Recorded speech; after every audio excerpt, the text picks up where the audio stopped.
ಈ 4ನೇ ಪಾದ ನಾಳೆ.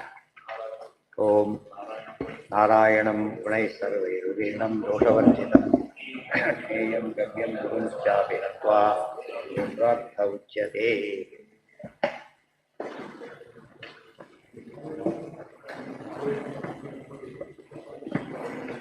ಭಾವಂತು ಬಾದರಾಯಣೋ ಅಸ್ತಿ. ಯಾವುದೀಗ ಮುಗಿತು.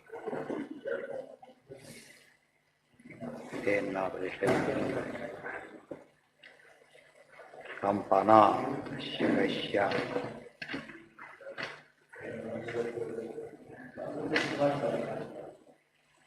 ಓಂ ಸಂಖ್ಯೋಪಸ ಅದಕ್ಕೂ ಹೋಗಿತ್ತು. ಜ್ಯೋತಿಷ ಆಯಿತು, ಜ್ಯೋತಿರಧಿಕರಣನೂ ಆಯಿತು. ಓಂ ಕಾರಣತ್ವೇನ ಚ ಆಕಾಶಾದಿಷು ಯಥಾ ವ್ಯಪದಿಷ್ಟೋಕ್ತೇ ಅವಾಂತರ ಕಾರಣತ್ವೇನ ಅಪಿ ಸಾ ಏವೋಚ್ಯತೆ ಇತಿ ವಕ್ತಿ.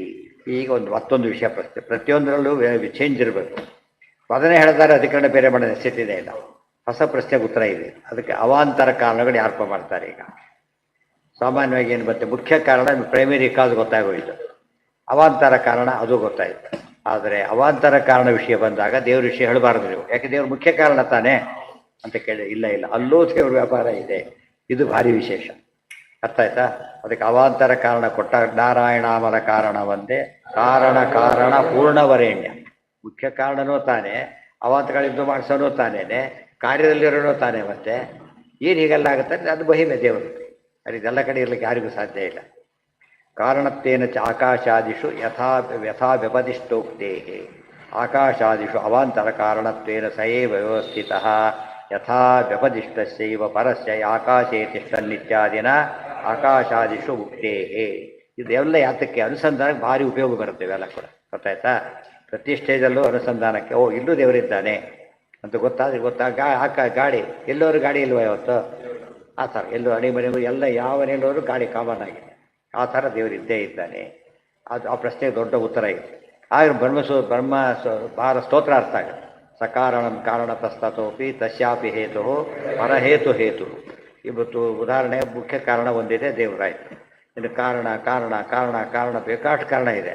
ಅದು ಕಾರಣಗಳಿಗೂ ಕಾರಣ ಮತ್ತೆ ಅದು ಕಾರಣ ಮತ್ತೆ ಈ ಕಾರಣಕ್ಕೆ ಕಾರಣ ಅದಕ್ಕೂ ಕಾರಣ ಮತ್ತೆ ಅವಾಂತರ ಕಾರಣದಲ್ಲಿ ಕಾರ್ಯಕಾರಣ ಭಾವ ಇದೆ, ಅದರಲ್ಲೂ ಇದ್ದಾನೆ.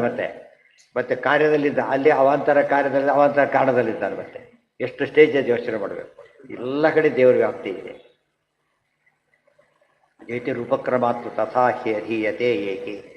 ಅದು ಅದಾದಮೇಲೆ ಆಕಾಶಾದಿಷು ಉದಾಹರಣೆ ಯಾಕೆ ತಗೊಂಡ್ರು ಅಂತ ಕೇಳಿದರೆ, ಆಕಾಶಾದ್ ವಾಯೋ ಅಗ್ನಿರಾಪ ಅದ್ಭ್ಯ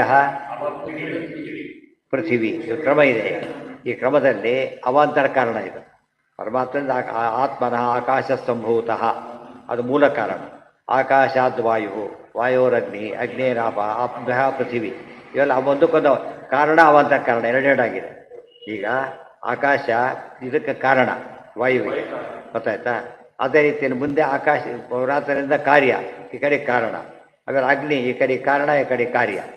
ಎಲ್ಲದರಲ್ಲೂ ಪರಮಾತ್ಮ ಇದ್ದಾನೆ. ಈ ಮಹಿಮೆಯನ್ನು ಅರ್ಥ ಮಾಡ್ಕೊಳ್ಳೋದು ಎಷ್ಟು ಸ್ಟೇಜ್ ಉಪಯೋಗ ಆಗುತ್ತೆ. ನಾನೇನು ಮಾಡಲಿ, ಎಲ್ಲ ಮಾಡಿದ್ದೆ ನಾನೇನು ಮಾಡಲಿ ಅಂತ ಹೇಳಿದ್ರೆ ಮುಖ್ಯಸ್ಥನ ಆಗೋದೇ ಇಲ್ಲ. ಹೆಲ್ಪ್ಲೆಸ್ನೆಸ್ ಯಾವಾಗ ಹೇಳ್ತಾನೆ ಅವ್ನು ಮುಖ್ಯಸ್ಥ ಆಗಲಿಕ್ಕೆ ಸಾಧ್ಯ ಇಲ್ಲ. ಅವ್ನು ಬಿಟ್ಬಿಡೋದು, ಕೆಲಸ ಮಾಡೋಕ್ಕಾಗಲ್ಲ ಅಂತ ಅರ್ಥ, ಬಿಟ್ಟು ಹೋಗ್ಬಿಡೋದು. ಮಾಡ್ತೀನಿ ಅಂತ ಹೇಳಿದರೆ ಮಾತ್ರ ಕೆಲಸ, ಇಲ್ದೋರು ಮಾಡೋಕ್ಕೆ ಬರೋದಿಲ್ಲ. ದೇವರು ಎಲ್ಲ ಸ್ಟೇಜಲ್ಲೂ ಕೂಡ ಮಾಡೋದ್ರಿಂದಾನೇ ಆತನ ಮಹಿಮೆ ಯೋಚನೆಗೂ ಮೀರಿದ ಮಹಿಮೆ, ಅಚಿಂತ್ಯ. ಸರ್ವಶಬ್ದಾನಾಂ ಪರಮಾತ್ಮವಾಚಕತ್ವೇ ಕಥಮನ್ಯತ್ರ ವ್ಯವಹಾರ ಇತ್ಯತೋ ಬ್ರವೀತಿ. ಓಂ ಸಮಾಕರ್ಷ. ಈ ಹೊಸ ಪ್ರಶ್ನೆ ತೆಗೆದ ಸಿಕ್ಕಾಕೊಂಡ್ರೆ ನೀವು ಅಂತಾರೆ. ಯಾತಕ್ಕೀಗ ಅಲ್ಲಿ ಎಲ್ಲ ಶಬ್ದರು ದೇವ್ರು ಹೇಳೋದಾರೆ ವ್ಯವಹಾರ ಏನು ಮಾಡೋದು ನಾವೀಗ? ನೀರು ತೊಗೊಂಬಂದ, ನೀರು ಒಂದು ದೇವ್ರದ್ದು, ನೀರು ದೇವ್ರು ಹೋಗ್ಬಿಟ್ಟು ಅಷ್ಟೇ. ಎಲ್ಲ ದೇವ್ರ ಗೊತ್ತು ಮಾತು. ಬಾಯಾಗಿ ಒದ್ದಾಡ್ತಿದ್ದಾನೆ ಬಾಯಾರಿಕೆ. ಅದೇನು ಮಾಡ್ಬೇಕೀಗ? ಅಡಿಗೆ ಅಂದರೆ ದೇವರು. ಕೆಲವರು ಹೇಳ್ತಾರೆ ಮಾತಾಡಿದ್ದಾರೆ, ಅದ್ರ ಮೇಲೆ ಒಂದೊಂದು ಬಿಟ್ಟ ಅವ್ನು ಕೋಟಿ, ಅದ್ರ ಮೇಲೆ ಒಂದು ಮತ್ತೆ ಒಂದೊಂದು. ಎಲ್ಲ ಕಡೆ ದೇವರಿದ್ದಾರೆ ಪದ್ಧತಿ ಆಯ್ತಲ್ಲ ಅಂದರೆ ಆಗೋದಿಲ್ಲ. ವ್ಯವಹಾರ ಪ್ರಾಕ್ಟಿಕಲ್ ಪ್ರಾಬ್ಲಮ್ ಇದು. ಎಲ್ಲವೂ ವಿಷ್ಣು ರಾಘವೇಂದ್ರ ಸ್ತೋತ್ರ ವಿಷ್ಣುಪರ ಮಾಡಿಬಿಟ್ರೆ ರಾಘವೇಂದ್ರ ಸ್ತೋತ್ರ ಆಗಲಿಲ್ವಲ್ಲ. ಹಾಗಿದ್ರೆ ವಾಯುಸ್ತುತಿ ವಿಷ್ಣುಪರ ಮಾಡಿಬಿಟ್ರೆ ವಾಯುಸ್ತುತಿ ಆಗೋದೇ ಇಲ್ವಲ್ಲ. ವಾಯುಸ್ತುತಿ ಅಂತ ಹೇಳ್ತಿರೋ ನೀವೀಗ ಏನು ಮಾಡ್ತೀರಿ ಅಂತ ಕೇಳ್ತಾರೆ. ಅದೆಲ್ಲ ಪ್ರಶ್ನೆ. ಈಗ ಅಗ್ನಿ ಇದೆ, ಅಗ್ನಿ ನಿಮ್ಮ ಪ್ರಕಾರ ಅರ್ಥ ಏನಪ್ಪ? ಪರಶುರಾಮ ದೇವರು. ಆಮೇಲೆ ಅರ್ಥ ಏನು? ಅದು ಇಲ್ಲ ಬೇರೆ ಬೇರೆ ಪ್ರಶ್ನೆ ಎಲ್ಲ ವಿಷ್ಣುಪರ ಅಂದಮೇಲೆ ವಿಷ್ಣುಪರ ವಿಷ್ಣು ಅಗ್ನಿ ಅಂದರೆ ವಿಷ್ಣು, ನೀರು ಅಂದರೆ ವಿಷ್ಣು, ಗಾಳಿ ಅಂದರೆ ವಿಷ್ಣು, ಆಕಾಶ ಅಂದರೆ ವಿಷ್ಣು. ಮತ್ತು ಉಳಿದ ಪದಾರ್ಥ ಹ್ಯಾಕೆ ಕರಿಬೇಕು ನಾವೀಗ? ವ್ಯವಹಾರ ಮಾಡೋದು ಹೇಗೆ? ಡೆಸ್ಕ್ ಅಂದರೆ ವಿಷ್ಣು ಮಾಡಿಬಿಟ್ರೆ, ಬುಕ್ ಅಂದರೆ ವಿಷ್ಣು, ಡೆಸ್ಕ್ ಅಂದರೆ ವಿಷ್ಣು. ಆ ಡೆಸ್ಕಿನ ಪುಸ್ತಕ ಡೆಸ್ಕ್ ಮೇಲೆ ಬುಕ್ ವಿಷ್ಣು ಮೇಲೆ ಇಡು ಅಂತ ಹೇಳಿದಾಗ ವ್ಯವಹಾರ ಮಾಡೋದೇನು ಬಂತೀಗ? ವಸಂತೆ ಜ್ಯೋತಿಷ, ವಸಂತ ವಿಷ್ಣು ಜ್ಯೋತಿರ್ವಿಷ್ಣು, ಏಜೆಂತಿ ಅದು ವಿಷ್ಣುನೇ. ಮತ್ತೆ ವ್ಯವಹಾರ ನಿಂತು ಹೋಗುತ್ತಲ್ಲ ಅಂತ ಪ್ರಶ್ನೆ ಈಗ. ಅದಕ್ಕೆ ಹೇಳ್ತಾರೆ ನೋಡಿ, ಒಳ್ಳೆ ಪ್ರಾಕ್ಟಿಕಲ್ ಪ್ರಾಬ್ಲಮ್ ಇದೆ, ಯಾರೂ ಕೇಳ್ತಕ್ಕಂಥ ಪ್ರಶ್ನೆ ಇದೆ. ಅವ್ರು ಉತ್ತರ ಕೊಡ್ತಾರೆ. ಸರ್ವಶಬ್ದಾನಾಂ ಪರಮಾತ್ಮವಾಚಕತ್ವೇ ಕಥಂ ಅನ್ಯತ್ರ ವ್ಯವಹಾರ ಇತ್ಯಥೋ ಬ್ರವೀತಿ. ಬೆಳಿಗ್ಗೆ ಪ್ರಾತಃ ಆಹಾರ ಸಂಧ್ಯಾ ಉಪಾಸೀತ. ಅರ್ಥ ಏನು ಮಾಡ್ತೀವಿ ಅದಕ್ಕೆ? ಪ್ರತಿನಿತ್ಯ ಸಂಧ್ಯಾವಂದೇ ತಪ್ಪದೆ ಮಾಡಬೇಕು ಅಂತ ಮಾಡಿ. ಅದೇ ಅರ್ಥ ಮಾಡೋದಿಲ್ವಲ್ಲ, ವಿಷ್ಣು ಅಂತ ಅರ್ಥ ಆಯ್ತಲ್ಲ ಅಂತ ಕೇಳಿದರೆ ಇಲ್ಲ, ಅದಕ್ಕೂ ಬರುತ್ತೆ ಅಂತ ಹೇಳ್ತಾರೆ.